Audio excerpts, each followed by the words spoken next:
So the standards that we're going to cover are going to help identify the components of health-related fitness and help you to explain the connections to your overall physical fitness.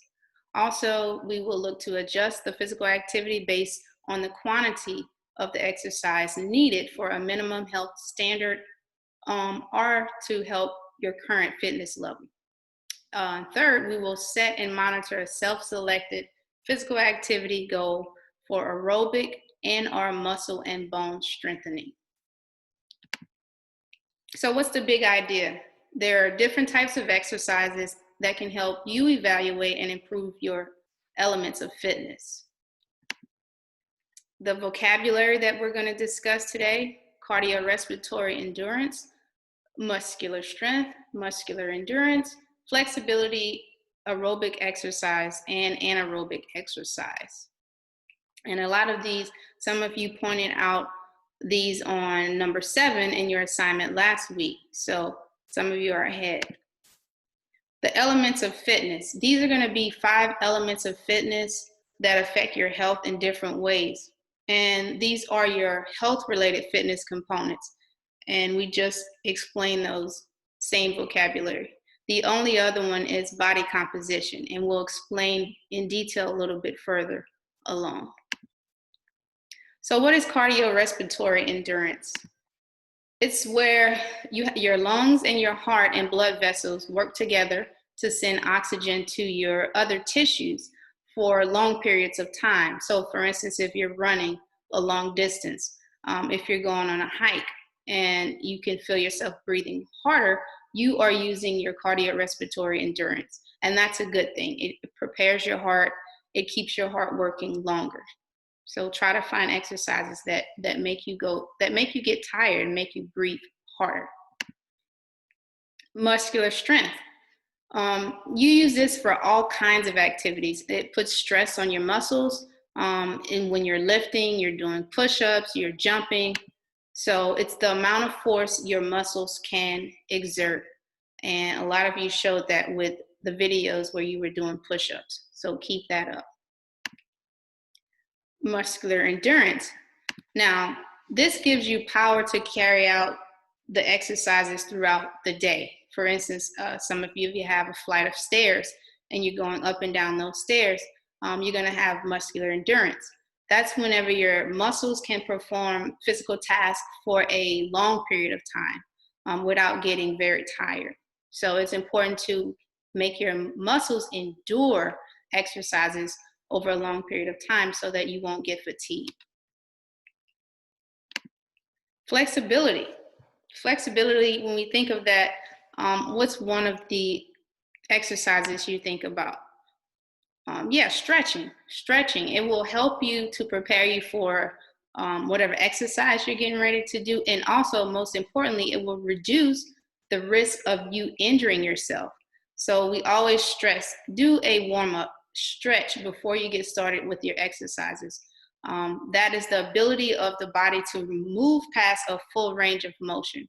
So you can do that while you're sitting down. Now here, if I wanted to stretch, if I got tired, it instantly brings relief to your body. So make sure you're stretching, make sure you're improving your flexibility, because being in the house and not moving a lot, it can actually affect your flexibility and you can become really stiff, and that doesn't help us at all. So make sure you're stretching. And body composition is another element. That's going to be what's the ratio of fat to lean tissue in the body. You know, a lot of times when you're doing sit-ups, a lot of the guys are like, I'm going to work on my six-pack. Well, if you're not doing the other exercises to get the fat, you're not going to be able to see that six-pack, okay? Because you're going to be pushing out more fat. So that's important to make sure you focus on the body composition, how much fat is actually over those muscles and over those bones. And this actually reduces your risk of diabetes, being overweight. So it's when you get on the scale, a lot of scales have, they'll take your body fat if you take your shoes off, and it'll tell you. And most of the time, hopefully you're under 27% body composition and BMI.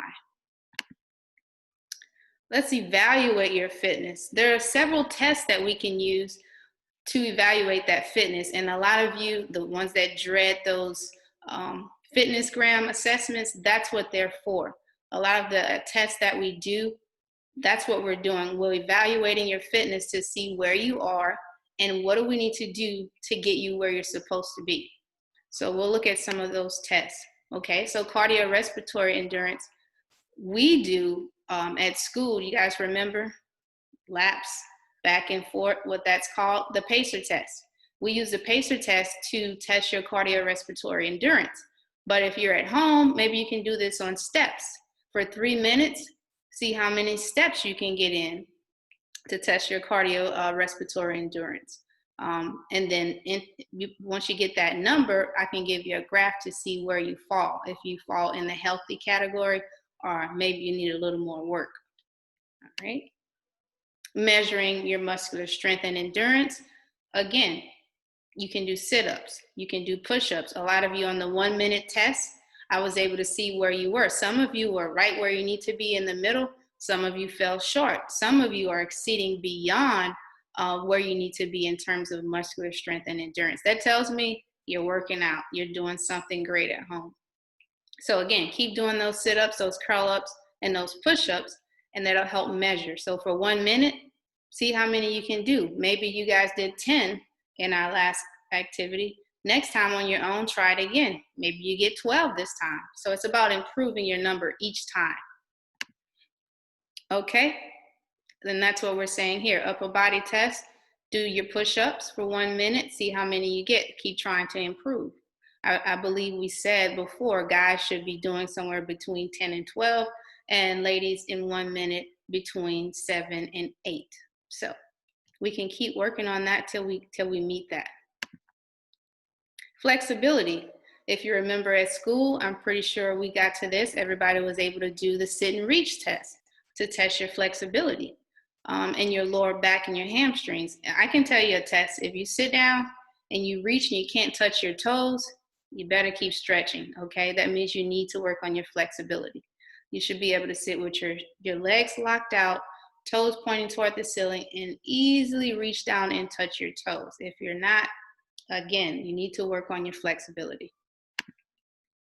So again, the main idea, let's use different forms of exercise to improve the various elements of our fitness.